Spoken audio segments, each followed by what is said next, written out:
नमस्कार, आप देख रहे हैं न्यूज इंडिया। मैं हूं आपके साथ रवीश और बुलेटिन की शुरुआत करते हैं बड़ी खबर के साथ। प्रधानमंत्री नरेंद्र मोदी का आज कर्नाटक दौरा है और कई आधिकारिक कार्यक्रमों में शामिल होंगे पीएम नरेंद्र मोदी। तो बड़ी खबर आपको बता रहे हैं, पीएम नरेंद्र मोदी का आज कर्नाटक का दौरा है। कई आधिकारिक कार्यक्रमों में शामिल होंगे प्रधानमंत्री नरेंद्र मोदी। बीजेपी की आयोजित विशाल जनसभा को भी संबोधित करेंगे प्रधानमंत्री नरेंद्र मोदी। लगातार कर्नाटक का दौरा कर रहे हैं प्रधानमंत्री नरेंद्र मोदी। लगातार फोकस है विधानसभा चुनाव पर, उसके बाद होंगे लोकसभा चुनाव, उन पर भी फोकस रहेगा, लेकिन विधानसभा के जरिए लोकसभा को साधने की कोशिश करेंगे प्रधानमंत्री नरेंद्र मोदी। कृष्णराजपुर मेट्रो लाइन का भी उद्घाटन करेंगे प्रधानमंत्री नरेंद्र मोदी। आज कर्नाटक के दौरे पर रहेंगे।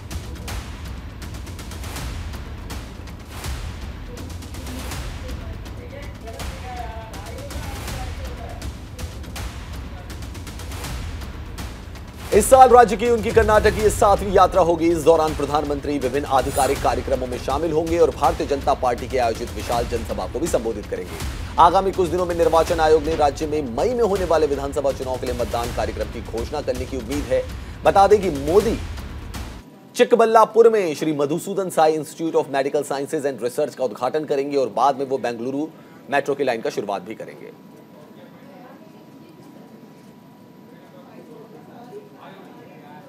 अगली बड़ी खबर राहुल गांधी से जुड़ी हुई है। राहुल गांधी की लोकसभा सदस्यता रद्द कर दी गई है। बड़ी खबर आपको बता रहे हैं, लोकसभा की वेबसाइट से राहुल गांधी का नाम हटा दिया गया है। विपक्षियों ने एक स्वर में बीजेपी की निंदा की है। तो बड़ी खबर आपको बता रहे हैं, कल का यह बड़ा अपडेट रहा कि राहुल गांधी की जो लोकसभा की सदस्यता थी उसको रद्द कर दिया गया, लेकिन बाद में जो वेबसाइट थी लोकसभा की उससे भी उनका नाम हटा दिया गया। विपक्षी दल जो है सरकार के इस कदम की निंदा कर रहे हैं, सरकार पर आरोप लगा रहे हैं कि सरकार ने साजिश के तहत राहुल गांधी की सदस्यता को रद्द करवाया है। कांग्रेस नेता राहुल गांधी की लोकसभा सदस्यता रद्द कर दी गई, यहां तक कि लोकसभा की वेबसाइट पर अब उनका नाम नहीं दिखाई दे रहा है। बीजेपी के खिलाफ विपक्षी पार्टियां कांग्रेस के साथ देखी और एक स्वर में निंदा की। वहीं इसको लेकर कांग्रेस और बीजेपी ने आगे की रणनीति भी तैयार की है। इस पूरे मामले को लेकर राहुल गांधी आज दोपहर 1 बजे प्रेस कॉन्फ्रेंस करेंगे। इसके साथ ही कांग्रेस कोर्ट जाने को लेकर भी फैसला लेगी। राहुल गांधी को लोकसभा की सदस्यता से अयोग्य करार दिए जाने के बाद 24 मार्च को केरल की वायनाड संसदीय सीट को खाली घोषित कर दिया है। वहीं अयोग्य ठहराए जाने की अधिसूचना के बाद लोकसभा की वेबसाइट पर 17वीं लोकसभा के लिए सांसदों की सूची में वायनाड सीट को खाली दिखाया गया है। इस सीट से राहुल गांधी निर्वाचित हुए हैं। इस सीट के खाली होने के बाद निर्वाचन आयोग तकनीकी आधार पर उपचुनाव करा सकती है, क्योंकि साल 2024 के आम चुनाव के लिए अभी 1 साल से अधिक समय बचा है। वर्तमान लोकसभा का कार्यकाल अगले साल जून में खत्म होगा। कांग्रेस नेता राहुल गांधी को लोकसभा की सदस्यता से अयोग्य ठहराए जाने के कई संभावित प्रभाव सामने आ सकते हैं। राहुल गांधी को बंगला भी खाली करना पड़ सकता है। तो लोकसभा की वेबसाइट से भी राहुल गांधी का नाम हटा दिया गया है और ये नोटिफिकेशन भी आप देख सकते हैं। राहुल गांधी की लोकसभा की जो सदस्यता थी वो रद्द कर दी गई।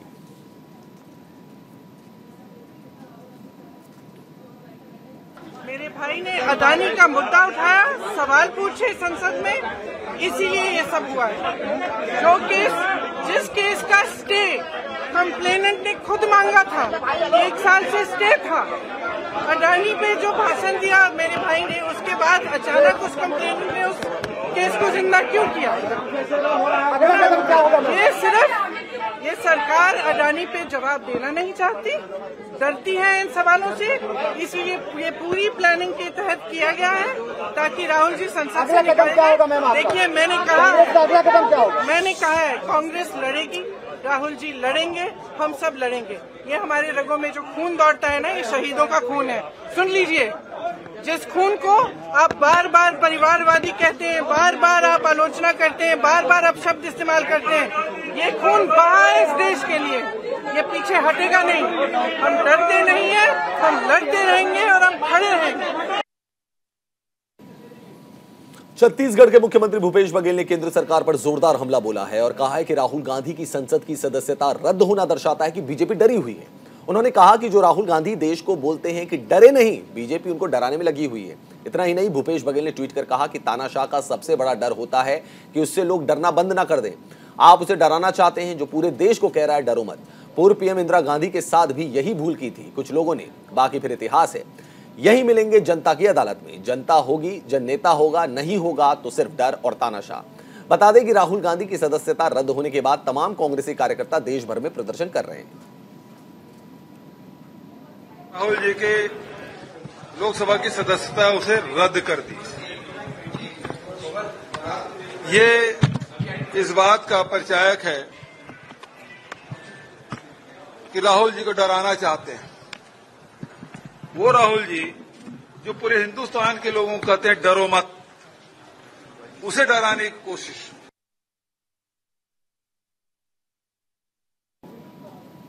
तो भूपेश बघेल ने निशाना साधा है और साथ ही साथ कहा है कि जो राहुल गांधी पूरे देश को कहते हैं कि डरे नहीं, बीजेपी उनको डराने की कोशिश कर रही है।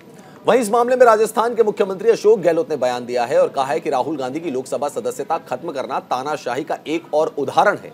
सीएम गहलोत ने कहा कि राहुल गांधी देश की आवाज हैं जो इस तानाशाही के खिलाफ अब और मजबूत होगी। उन्होंने कहा कि जिस तरह का भय, हिंसा का माहौल देश में बना है, जिसमें ईडी, न्यायपालिका, चुनाव आयोग पर दबाव है, ये तानाशाही प्रवृत्ति है। संसद चल नहीं पा रही है, एक सांसद बोल नहीं पा रहा है, भारत जोड़ो यात्रा से सरकार घबराई हुई है, इसलिए विपक्ष की कोई मांग पूरी नहीं होने दे रही है। अशोक गहलोत ने ये बात रखी, ट्वीट के जरिए भी हम आपको दिखा रहे हैं कि ये एक तानाशाही का एक और उदाहरण है, राहुल गांधी की लोकसभा सदस्यता को खत्म करना। ये देश किस दिशा में जा रहा है, किस दिशा में जाएगा, किसी को नहीं मालूम है। जिस प्रकार का भय का माहौल बन गया देश के अंदर, जिस प्रकार का हिंसा का माहौल बन गया है, ऊपर से जो ईडी, इनकम टैक्स, सीबीआई का दुरुपयोग हो रहा है, जुडिशरी पे दबाव है, चुनाव आयोग पे दबाव है, तो ये तमाम जो देश का मिजाज बता रहा है लोगों को कि सरकारी मंशा ठीक नहीं है। जिसी तरह देख लिया आपने, पार्लियामेंट चल नहीं पा रही है। एक पार्लियामेंट मेंबर खड़ा होकर बोल नहीं सकता क्या? और वो सफाई देने के लिए, उसके लिए भी हंगामा कौन करते हैं? जो सत्ता पक्ष लोग करते हैं। वो भी पहली बार हो रहा है कि सत्ता पक्ष खुद ही पार्लियामेंट में डिस्टर्ब करके अर्जन करवा रही है। तो फिर कहाँ जाएंगे डेमोक्रेसी में लोग, विपक्ष वाले कहाँ जाएंगे? और वही तरीका है जो हम तो जानते ही थे कि जिस प्रकार से उनको रोका जा रहा है, क्योंकि जब से भारत जोड़ो यात्रा हुई है कामयाबी के साथ में, पूरे देश के अंदर मैसेज गया महंगाई का, बेरोजगारी का, हिंसा मुक्त भारत का, प्रेम मोहब्बत भाईचारे की राजनीति हो, और गरीब अमीर के बीच में खाई बढ़ती जा रही है, वो नहीं होनी चाहिए। चारों मुद्दे जो है उसको लेकर राहुल गांधी चले थे और पूरे देश की जनता ने साथ दिया उनका। तब से ही सरकार घबराई हुई है। कोई बहाना करके ये प्रयास किया जा रहा है कि पार्लियामेंट के अंदर कांग्रेस वाले और विपक्ष वाले बोल नहीं पाए, इसीलिए कोई मांग कर लो वाले विपक्ष, वो परवाह नहीं कर देते। राहुल गांधी के ऊपर जो आदमी देशभक्त है, जिसके पूरे खानदान ने आज़ादी जंग में हिस्सा लिया हो, आनंद भवन देश को समर्पित कर दिया हो, जिसके पास खुद के पास रहने के लिए मकान नहीं हो, वो व्यक्ति के बारे में जिस प्रकार की बातें की गई है, जिस देशभक्ति का उदाहरण इन्होंने दिया है जेलों में बंद रह करके, इनके परिवार के लोगों ने, जिस प्रकार की दादी की हत्या हुई है और देश एक रहा, अखंड रहा, खालिस्तान नहीं बनने दिया, जिनके पिता की हत्या हुई है कि उन्होंने शांति स्थापित करने का प्रयास किया उपमहाद्वीप के अंदर, उस व्यक्तित्व के धनी राहुल गांधी, जिनको मैं बहुत नज़दीक से जानता हूं कि किस प्रकार वो देशवासियों के लिए, देश के लिए, दलित हो, पिछड़े हो, गरीब हो, कोई ज्यादा गरीब हो। उधर हिमाचल प्रदेश के मुख्यमंत्री सुखविंदर सिंह सुक्खू ने राहुल गांधी की लोकसभा सदस्यता रद्द पर बयान दिया है। सुखविंदर सिंह सुक्खू ने बीजेपी पर जमकर निशाना साधा और कहा कि राहुल गांधी की सदस्यता रद्द कर उनकी आवाज को दबाया नहीं जा सकता। लोकतंत्र का जो गला घोटा जा रहा है, उस आवाज को जब राहुल गांधी ने कन्याकुमारी से कश्मीर तक बुलंद किया तो बीजेपी बौखला गई है। जिस प्रकार का राजनीतिक षड्यंत्र हमारे राष्ट्रीय नेता श्री राहुल गांधी जी के प्रति किया गया, वो देश के सामने है। राहुल गांधी जी की सदस्यता रद्द करके उनकी आवाज़ को दबाया नहीं जा सकता। उनकी संसद सदस्य के रूप में अगर आवाज़ दबाने की कोशिश और उनका गला घोटने की कोशिश इस बीजेपी सरकार ने की है, जो कि निंदनीय है। हम जानते हैं कि इस प्रकार की माल प्रैक्टिस पहले भी श्रीमती इंदिरा गांधी जी के समय हुई थी। राहुल गांधी जी उनके पोते हैं और राहुल गांधी जी दोबारा चुनाव जीतकर दोबारा कहीं से भी आ सकते हैं, लेकिन चुनाव जीतना मकसद नहीं होता, संसद मकसद नहीं होता, लेकिन जो लोकतंत्र का गला। दिल्ली के मुख्यमंत्री अरविंद केजरीवाल ने भी कांग्रेस नेता राहुल गांधी की संसद सदस्यता रद्द होने को लेकर बड़ा बयान दिया है। उन्होंने पीएम मोदी पर निशाना साधते हुए कहा है कि ये लड़ाई राहुल गांधी और कांग्रेस की नहीं है, ये लड़ाई देश को एक तानाशाह से बचाने की है। सीएम केजरीवाल ने आगे कहा कि उन्होंने राहुल गांधी की सदस्यता खत्म कर दी। सीएम केजरीवाल ने आगे कहा कि अब देश की जनता को आगे आकर इसका मुकाबला करना होगा। उन्हें उस मानहानि केस में फंसाया गया, मैक्सिमम सजा दी गई और 24 घंटे के अंदर उनकी लोकसभा की सदस्यता बर्खास्त कर दी गई। ये हमारे देश के लिए बहुत चिंता का विषय है। हम जुडिशरी का सम्मान करते हैं, लेकिन जो जजमेंट आया हम उसका समर्थन नहीं करते। जिस तरह से उनकी सदस्यता बर्खास्त की गई है वो एक कायराना हरकत है, वो एक डरी हुई सरकार। और अब आपको जगदलपुर लिए चलते हैं जहां पर कि अमित शाह मौजूद हैं। ये तस्वीरें आप देख सकते हैं, केंद्रीय गृह मंत्री Amit Shah guard of honour लेते हुए यहां पे नजर आ रहे हैं। जगदलपुर के सीआरपीएफ कैंप में अमित शाह, और ये सीआरपीएफ का क्योंकि स्थापना दिवस है तो इसलिए गृह मंत्री अमित शाह वहां पे पहुंचे हैं। सीआरपीएफ होम मिनिस्ट्री के अंडर आता है। सो अमित शाह वहां पे पहुंचे। छत्तीसगढ़ का दौरा है अमित शाह का। ये तस्वीरें हम आपको दिखा रहे हैं, गार्ड ऑफ ऑनर लेते हुए केंद्रीय गृह मंत्री अमित शाह। जगदलपुर में सीआरपीएफ कैंप में Amit Shah guard of honour लेते हुए यहाँ पे नजर आ रहे हैं। ताजा तस्वीरें हम आपको दिखा रहे हैं। और ये वो एरिया है, छत्तीसगढ़ का वो एरिया कहा जाता है जिसे नक्सलियों का गढ़ कहा जाता है। जगदलपुर में सीआरपीएफ कैंप में अमित शाह नजर आ रहे हैं। ये तस्वीरें आप देख सकते हैं। सीआरपीएफ का 84वां स्थापना दिवस समारोह, उसमें शिरकत करने पहुंचे केंद्रीय गृह मंत्री अमित शाह, जो गार्ड ऑफ ऑनर ले रहे हैं। एक्सक्लूसिव तस्वीरें हम आपको दिखा रहे हैं। न्यूज इंडिया पर आप ये एक्सक्लूसिव तस्वीरें देख सकते हैं। अमित शाह पहुंचे छत्तीसगढ़, जगदलपुर में गार्ड ऑफ ऑनर लेते हुए नजर आ रहे हैं। सीआरपीएफ का 84वां स्थापना दिवस समारोह है ये, जिसमें शिरकत करने पहुंचे अमित शाह।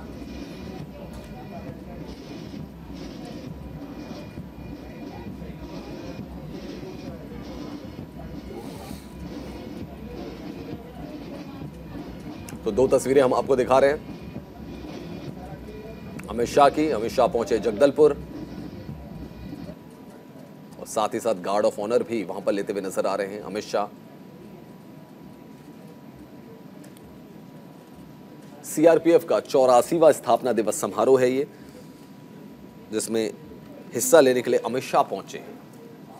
कुछ दिनों पहले हमने देखा था सीआईएसएफ का भी स्थापना दिवस था, वहां पर भी गृह मंत्री अमित शाह पहुंचे थे, क्योंकि सीआईएसएफ सीआरपीएफ दोनों की जो डायरेक्ट रिपोर्टिंग होती है वो होम मिनिस्ट्री को होती है,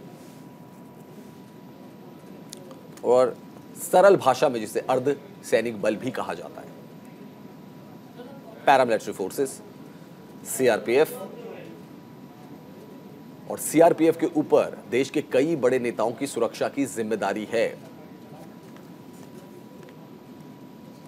ये तस्वीरें हम आपको दिखा रहे हैं अमित शाह।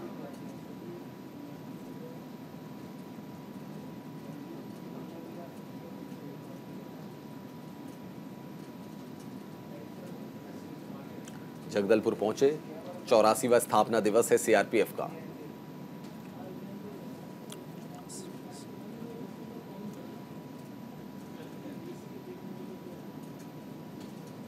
ये तस्वीरों में आप देख सकते हैं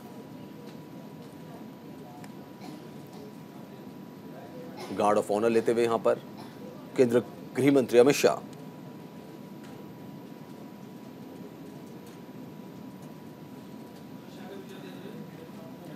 तो जगदलपुर में सीआरपीएफ कैंप में अमित शाह और देश के जो प्रमुख नेता हैं, देश के जो संवैधानिक पदों पर जो लोग बैठे हैं, उनकी सुरक्षा की जिम्मेदारी सीआरपीएफ के कंधों पर रहती है। ये आप देख सकते हैं स्थापना दिवस सीआरपीएफ का।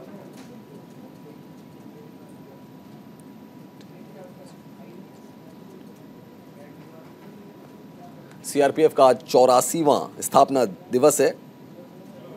1939 में इसकी स्थापना की गई थी, आजादी से पहले।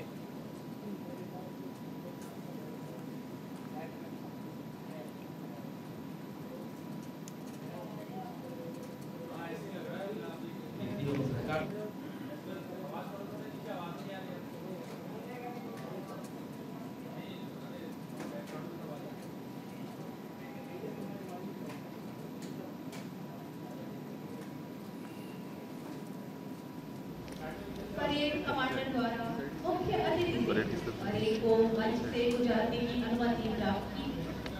परेड कमांडर का अपने स्थान की ओर प्रस्थान। दो आदेश मुग्ध श्रृंगी उठे प्रभाती राग महान, तीनों काल ध्वनित मौसर में जागे सुप्त भुवन के प्राण। गत विभूति भावी की आशा ले युग धर्म पुकार उठे, सिंहों की घन अंत गुफा में जागृति की हुंकार उठे।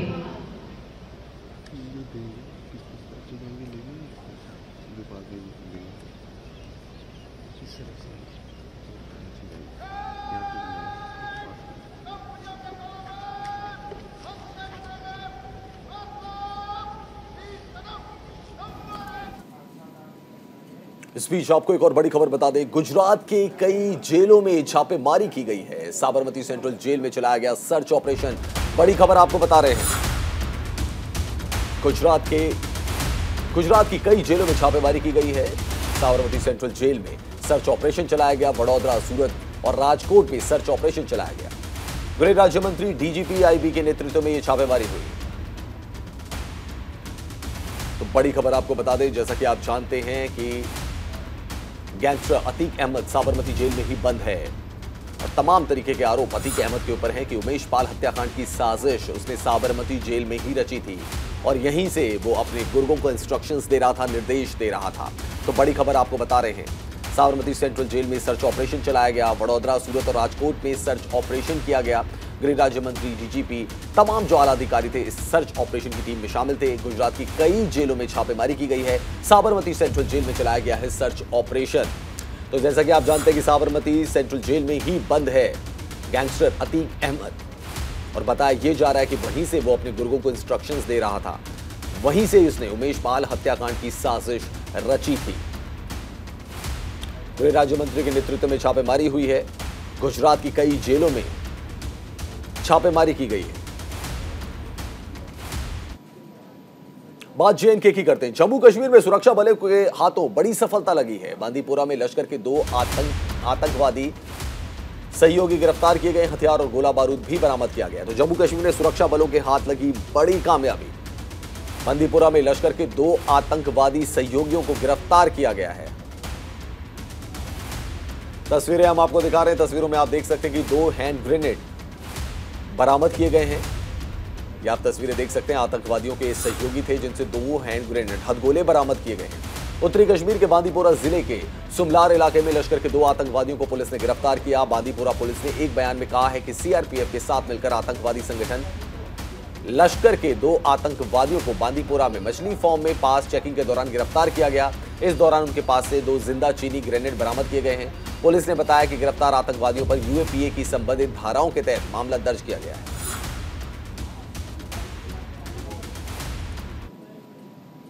चलिए बढ़ते हैं अगली बड़ी खबर की तरफ। कर्नाटक विधानसभा चुनाव के लिए कांग्रेस की पहली सूची जारी हो गई है। कर्नाटक विधानसभा चुनाव के लिए कांग्रेस के 124 उम्मीदवारों की सूची जारी हो गई है। 124 उम्मीदवारों के नामों का ऐलान कर दिया है। कर्नाटक के पूर्व सीएम सिद्धरमैया वरुणा से चुनाव लड़ेंगे। कनकपुरा सीट से डीके शिव कुमार चुनाव लड़ेंगे। तो बड़ी खबर हम आपको बता रहे हैं, कर्नाटक के पूर्व सीएम सिद्धरमैया वरुणा से चुनाव लड़ेंगे और डीके शिव कुमार कनकपुरा से चुनाव लड़ेंगे। तो 124 उम्मीदवारों की जो लिस्ट है वो जारी कर दी गई है। कर्नाटक विधानसभा चुनाव के लिए कांग्रेस ने अपनी पहली लिस्ट को जारी कर दिया है। कांग्रेस के 124 उम्मीदवारों के नामों का ऐलान हो चुका है। कर्नाटक के पूर्व सीएम सिद्धरमैया वरुणा से चुनाव लड़ेंगे। कनकपुरा सीट से डीके शिव कुमार चुनाव लड़ेंगे।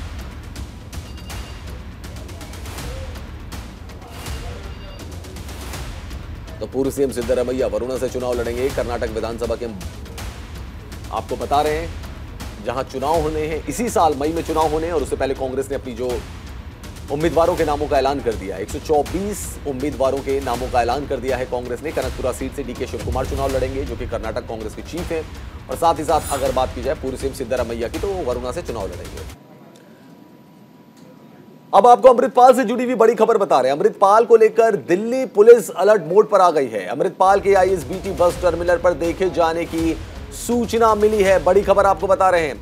अमृतपाल से जुड़ी हुई बड़ी खबर इस वक्त हम आपको बता रहे हैं। अमृतपाल को लेकर दिल्ली पुलिस अलर्ट मोड पर आ गई है। अमृतपाल के आईएसबीटी पर देखे जाने की सूचना मिली है। Inter services bus terminal ISBT जो बस अड्डा है दिल्ली का, वहां पर उसके देखे जाने की सूचना मिली है। पंजाब पुलिस की टीम भी दिल्ली पहुंच गई है। अमृतपाल की तलाश में सर्च ऑपरेशन चलाया जा रहा है। साधु के भेष में अमृतपाल के दिल्ली आने की सूचना मिली है।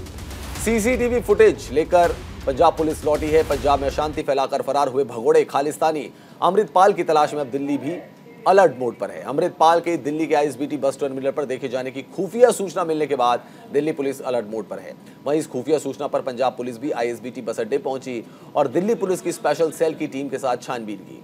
पुलिस को अमृतपाल के साधु के भेष में दिल्ली आने की सूचना मिली थी। हालांकि पुलिस को अमृतपाल या उसके सहयोगी पपल्लल प्रीत का कोई सुराग नहीं मिला है। यह भी क्लियर नहीं हुआ है कि दोनों दिल्ली आए थे या नहीं। छानबीन करने के बाद पंजाब पुलिस सीसीटीवी फुटेज का डेटा लेकर लौट गई।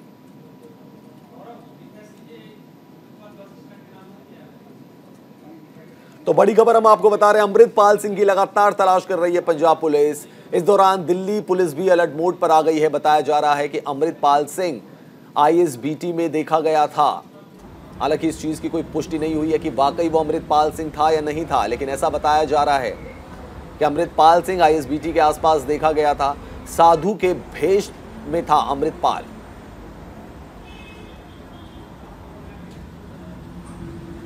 तो अमृतपाल सिंह को लेकर लगातार सर्च ऑपरेशन तेज है। बताया जा रहा है कि पंजाब की जो पुलिस है वो सीसीटीवी फुटेज को जो डेटा है उसको लेकर वापस लौट गई है और साथ ही साथ अब खंगाला जा रहा है कि अमृतपाल सिंह आखिर कहां छुपा हो सकता है।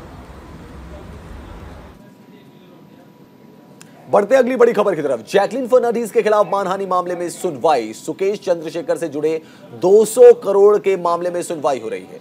नाम घसीटने को लेकर जैकलिन के खिलाफ शिकायत दर्ज हुई है। जैकलिन फर्नांडीज के खिलाफ नोरा फतेही के मानहानि मामले की आज सुनवाई होगी।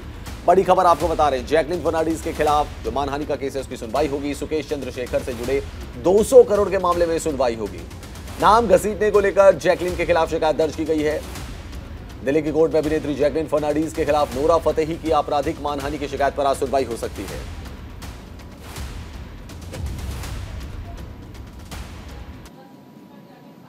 और एक बार आपको फिर लिए चलते हैं जगदलपुर, जहां पे कि अमित शाह सीआरपीएफ के 84वें स्थापना दिवस में शिरकत कर रहे हैं।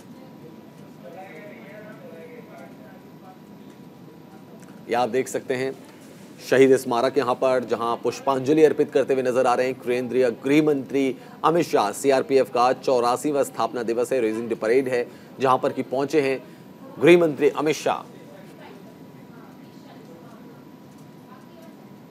तो इस खास पेशकश में इतना ही। देश और दुनिया की बाकी खबरों के लिए देखते रहिए न्यूज़ इंडिया।